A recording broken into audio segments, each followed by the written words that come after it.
Alright, hello everyone. This is Silent Night 5820XL, test number 11.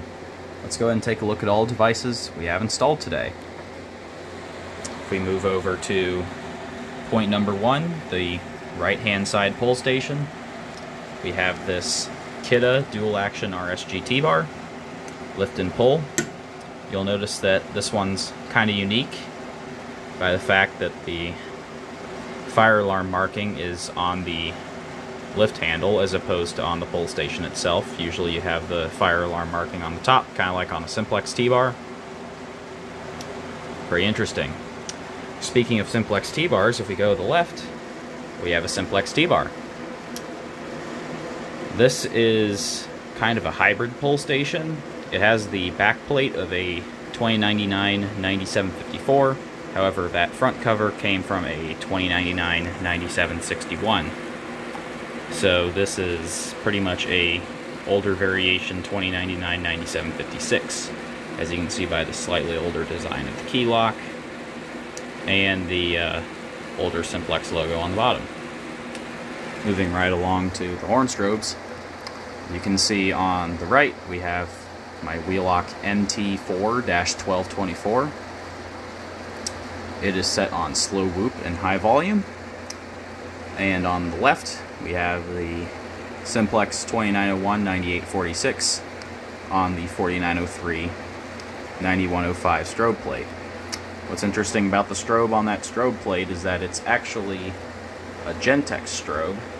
If I compare it here to a first gen SHG, you can see that that strobe design is very similar. Set that down. So, yeah, I don't know, on the video it might be kind of hard to hear the MT just because that horn, that simplex horn, will drown it out. The simplex horn is extremely loud, and even with this MT on high volume you can barely hear it. Anyway, moving on to smoke detectors. We have the two addressable Silent Night ones and the ESL 511C. So, let's pull some pull stations. We'll start with the simplex pull station, because I like this one.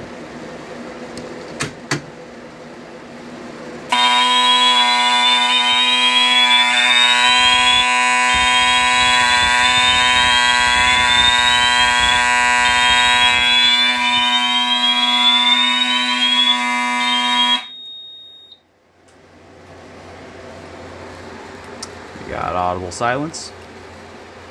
I don't know if you can tell, but that horn is very scratchy and it is very loud. I imagine it is annoying my family because it's right up against the wall and shaking it. So, yeah. I don't know if you heard the MT or not. It was pretty much drowned out. But we'll move right along and do ESL.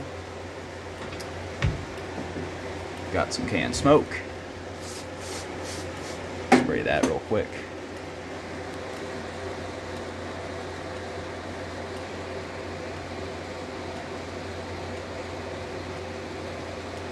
There it is.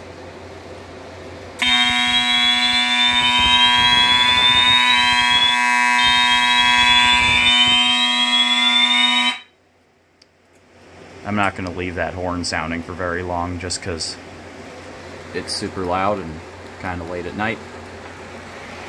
But we have one more pull station to do and it will once again be very, very quick. Lift and pull down.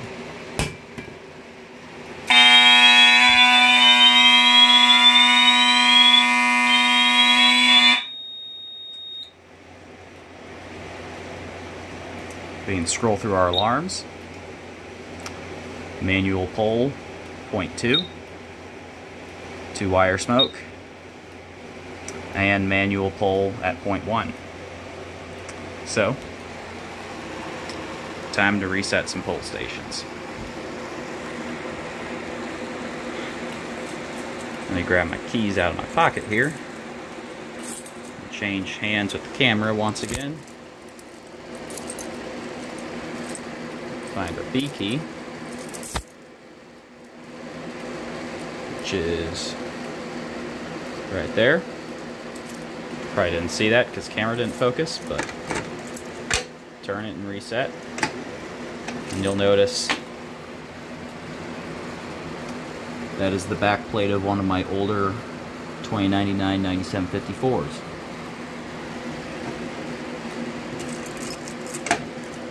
But once again, dual action cover.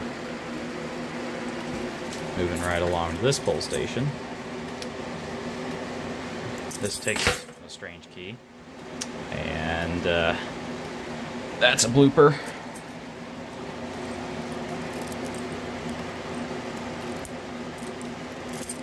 It's kind of funny.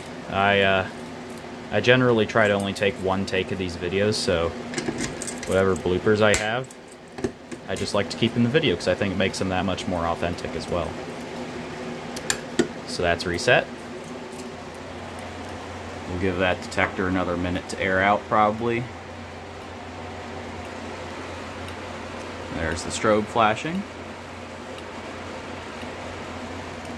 And there we are. Alright, so I've given that detector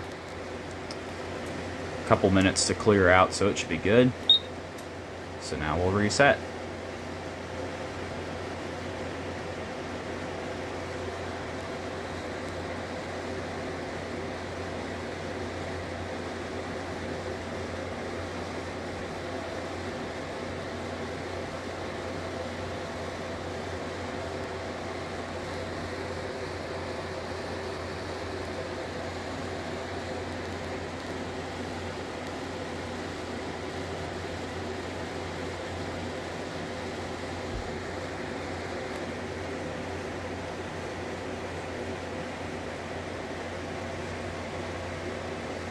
Okay, so now I'm going to try something here.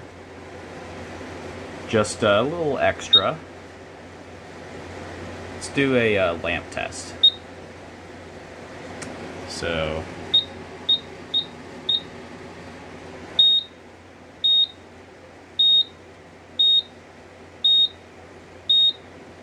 this is their answer of a lamp test here. As you can see, it's chirping and flashing all the LEDs. Let's see if we can do a LCD test. Doesn't look like it. But that was a little bonus for y'all. As always, that'll be the conclusion of today's video. As always, thank you for watching. Be sure to like, comment, and subscribe, and to check out the links in my description. Thank you and have a great day.